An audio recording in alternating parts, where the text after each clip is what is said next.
Nirmal MLA BJP నేత ఏలేటి మహేశ్వర్ రెడ్డిపై మాజీ మంత్రి అల్లుల ఇంద్రకరణ్ రెడ్డి ఘాటుగా విమర్శలు గుప్పించారు. సోమవారం నిర్మల్లోని ఆయన నివాసంలో ఏర్పాటు చేసిన విలేకరుల సమావేశంలో మాట్లాడారు. నిర్మల్ ఎమ్మెల్యేకి గెలిచిన అనంతరము నిర్మల్ అభివృద్ధి నిరోధకుడిగా మహేశ్వర్ రెడ్డి మారిపోయారని అన్నారు.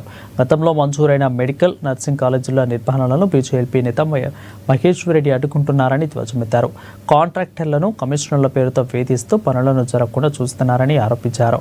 ఇక తాను ఏ పార్టీలో చేరడం లేదని, హైదరాబాద్లో భాగ్యలక్ష్మి ఆలయంలో పూజలు చేయడంపై బీజేపీలో చేరుతున్నారని అడిగిన ప్రశ్నలకు సమాధానమిచ్చారు.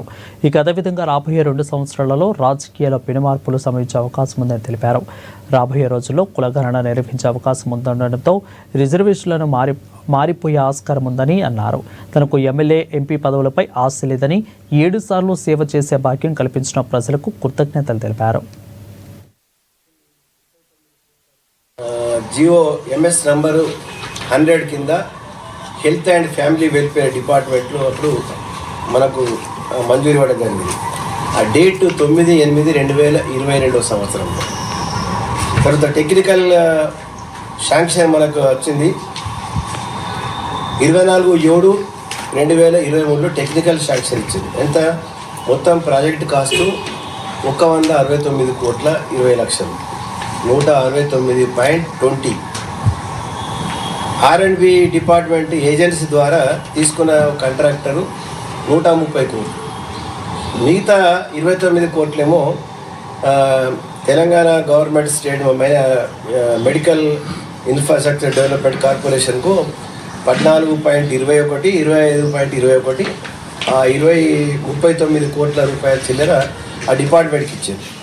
20 ఎకరాల భూమి, సర్వే నంబర్ 530, 20 ఎకరాలు మెడికల్ కాలేజ్ కొరకు, ఎక్స్క్లూడింగ్ హాస్పిటల్ కొరకు 5 ఎకరాలు. ఇప్పుడు ఆల్రెడీ కన్స్ట్రక్షన్ చేసిన కొరకు 5 ఎకరాలు హాస్పిటల్ కొరకు. హ్యాండెడ్ ఓవర్ ఆన్ 6/12/2023, 2023 సంవత్సరం డిసెంబర్లో ఈ ల్యాండ్ కూడా హ్యాండ్ ఓవర్ అయిపోయింది. అదే సర్వే నెంబర్లో ఇచ్చింది. ఇవి ఇచ్చిన తర్వాత ఇప్పుడు కన్స్ట్రక్షన్ టెండర్ అయిపోయింది. అప్పుడే పోయిన గవర్నమెంట్ టెండర్ అయింది, ఏజెన్సీ తీసుకున్న తర్వాత వాళ్ళు పనులు మొదలు వేయడం అంటే అప్పటి నుంచి ఆటంకాలు చూడేవి. ఇప్పుడు మనము ఎట్లా అంటే మనం ఒక ఇన్స్టిట్యూషన్ కాంట్రాక్టర్ ఎక్కడ ఉంటాడో, ఇది భారతదేశము కాకుండా ఇక ఫారిన్ కంట్రీస్ వేసుకునే వ్యవస్థ కూడా ఉండొచ్చు. ఇప్పుడైతే మనం భారతదేశంలో కాంట్రాక్టర్లే తీసుకుంటున్నారు, ఎవరైనా పాల్గొనవచ్చు.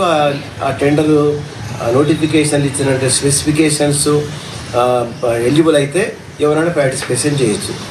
దాంట్లో ఎవరు తీసుకున్నారో తెలియదు మాకు కూడా. అప్పుడు ఎవరు మల్టీ కంపెనీ, నేషనల్ కంపెనీ, ఇప్పుడు కలెక్టరేట్ తీసుకున్నారు, ఎల్ఎన్టీ కంపెనీ వాళ్ళు ఎవరో తీసుకున్నారు, వాళ్ళకు సబ్ కాంట్రాక్ట్ ఇచ్చేసింది.